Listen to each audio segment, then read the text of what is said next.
Itu baru strategi mereka yang pertama. Plan mereka yang kedua, tak apa, biar yang kerja mereka nak berborak, mereka nak bermusyawarah, mereka juga sedang merancang strategi ni. Alhamdulillah, tak apa, okey. Teruskan rangka strategi adik Dek, rangka strategi tau, lepas tu bagi tahu kat uncle. Nanti kita buat sama-sama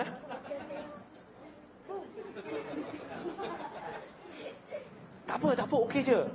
Ini maksudnya tuan-tuan puan-puan kena datang lebih dekat. Bagus, mereka budak-budak duduk depan. Saya lagi risau kalau budak-budak semua dihalau keluar, main kat tepi jalan.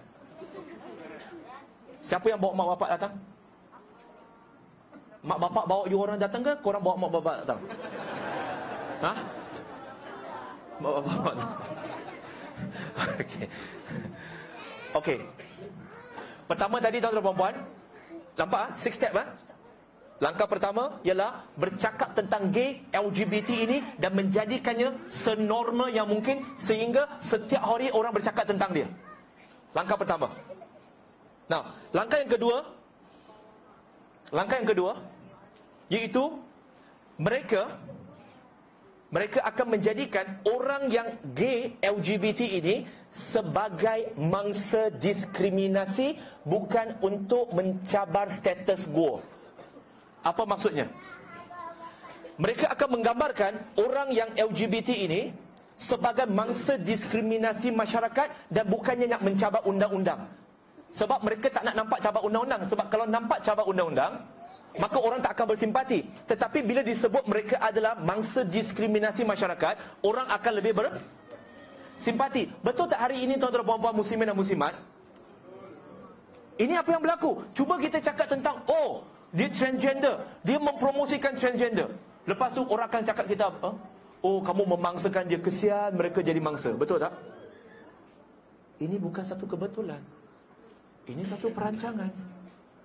Tuan-tuan dan puan-puan, hari ini terus terang, berdasarkan fakta dan statistik, orang nampak, bukan fakta dan statistik dulu, berdasarkan persepsi, hari ini orang nampak agama mana yang paling ganas.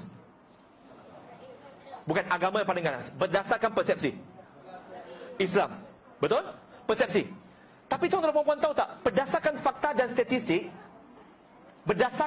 dan statistik, jumlah keganasan yang berlaku di seluruh dunia. Saya bawakan daripada Eropah terlebih dahulu. Fakta daripada Europol. Tahu Europol? Bukan Europol ni, bukan adik-beradik Liverpool Europol ni European Police. Tahun 2006 sehingga 2013, mereka mengatakan bahawa jumlah keganasan yang berlaku di Eropah yang dilakukan oleh orang Islam adalah sejumlah berapa? Cuba teka. Siapa dapat teka, saya bagi hadiah. Tak boleh Google. RM10. Berapa? Cuba teka berapa persen? 70%, 75%. Adik ni tak ada main nombor kecil nombor besar ni. 5 sen? Apa 5 sen? Orang cakap persen, bukan 5 sen. Ingat duit je. Tuan-tuan dan puan-puan, fakta ini, statistik ini saya bentangkan di University of Zimbabwe, di Eropah. Dan 2-3 minggu lepas saya bentangkan di hadapan 45 pelajar daripada Norway yang datang ke Penang. Dan mereka, saya kata, berdasarkan fakta, statistik daripada Eropah, European Police, mereka jelas di situ menunjukkan jumlah keganasan yang dilakukan oleh orang Islam dari tahun 2006 sehingga ke 2013 adalah seramai 0.7%. 99.3% dilakukan oleh non-Muslim. Tetapi yang jadi mangsa siapa? Islam. Di Amerika, tahun 2018, 78% aktiviti keganasan yang mengakibatkan kematian yang berlaku di Amerika Syarikat, 78% dilakukan oleh white supremacy, golongan berkulit putih yang percaya kepada kehebatan orang berkulit putih. Tapi yang jadi mangsa, orang yang jadi mangsa ialah Islam. Tapi hari ini, nampak tak? Kalau kita sebagai Muslim, kita kata agama kita kena serang, kita kata agama kita ni ditindas dan sebagainya. Fakta, di China, di India, di Rohingya, di seluruh dunia, orang Islam ditindas. Tapi mereka kata, alah, you orang Islam ni apalah, sikit-sikit mau komplain. Ini victimized mindset. Tapi faktanya memang orang Islam dizalimi. Betul ke tidak? Ada tak mana-mana non-Muslim? Secara majoritinya, non-Muslim yang menjadi minoriti di sebuah negara yang majoriti, mereka ditindas? Tak ada. Tetapi Muslim yang jadi minoriti di negara yang majoriti Muslim, majoriti non-Muslim, akan ditindas dan dizalimi, malahan dibunuh. Itu fakta. Tetapi cara LGBT ini, mereka nak jadikan LGBT ini sebagai mangsa, bukan nak mencabar undang-undang. Jadi hari ini siapa yang berani cakap tentang mereka, mereka akan muka kesian. Tuan-tuan dan puan-puan, di sini topik ini sangat serius. Sangat serius. Sebab apa? Kita tahu kan apa yang dipropagandakan oleh Barat. Barat propagate apa? Dia propagate freedom of speech, kebebasan bersuara, betul? Kebebasan bersuara, apakah kebebasan bersuara ini adalah kebebasan hanya untuk mereka bersuara ke atas nilai Islam, tetapi apabila kita sebagai Muslim yang berpegang kepada nilai daripada Al-Quran dan Sunnah, yang tidak bersetuju dengan nilai mereka, kita tak boleh bersuara? Dan itu yang berlaku. You get my point kat situ, tuan-tuan dan puan-puan? Hari ini Muslim jangan cakap apa-apa. You cakap apa-apa, you ekstrim. You cakap apa-apa, you penipu, you pengganas. Sebab selama ini, tuan-tuan dan puan-puan, kita tak menjadikan topik Islam ini sebagai mainstream. Kita takut nak menjaga hubungan. Tapi tuan-tuan dan puan-puan, pelan-pelan they are forcing. Mereka sedang memaksa ideologi itu untuk masuk. Yang jadi mangsa bukan kita tau. Ni. Yang jadi mangsa ni akan datang. Mereka akan jadikan apa?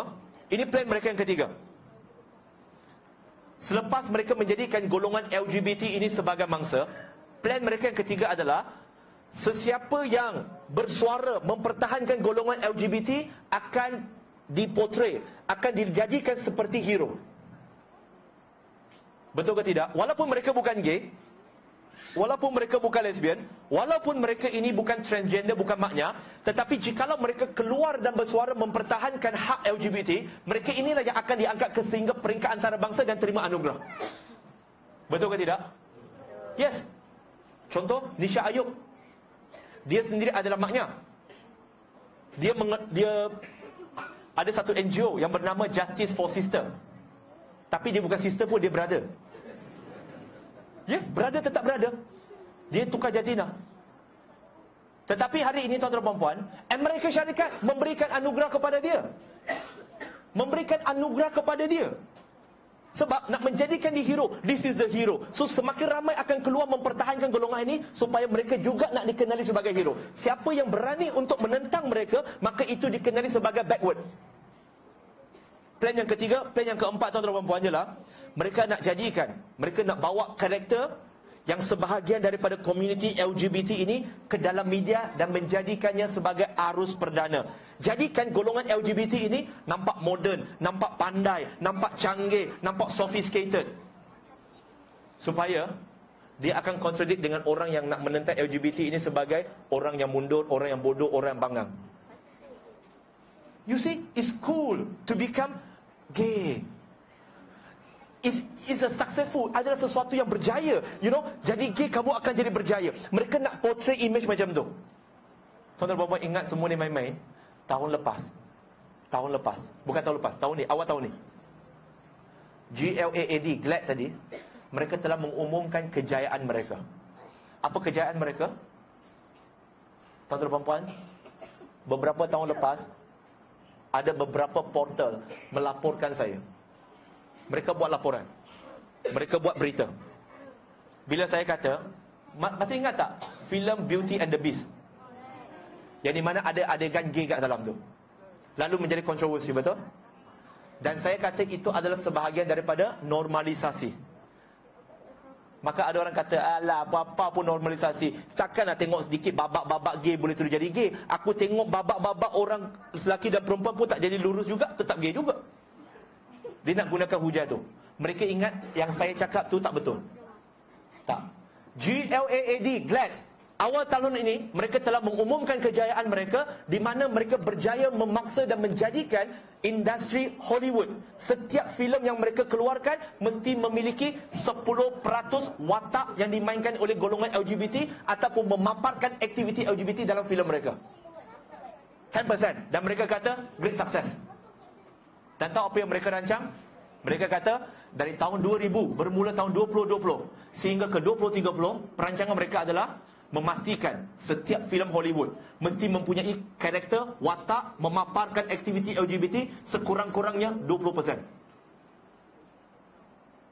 Kalau tuan-tuan dan puan tak perasan, berapa banyak watak-watak gay ataupun aktiviti gay ini, lesbian ini, dipaparkan di dalam filem Hollywood sekarang?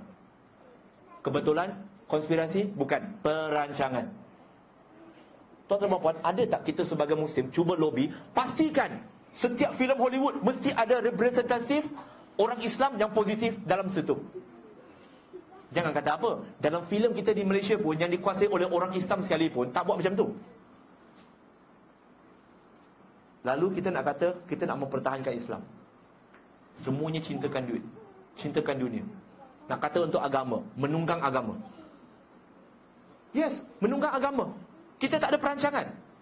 Bagaimana tuan-tuan dan puan, mereka jadikan ini sebagai satu sasaran mereka, nak menjadikan normal. Sehingga tuan-tuan dan puan, hari ini na'udzubillah, ada yang dah murtad sebenarnya tanpa mereka sedar. Maksud saya murtad tanpa sedar ialah apabila mereka membenarkan LGBT ini dan seterusnya menolak hukum Allah Subhanahu Wa Taala.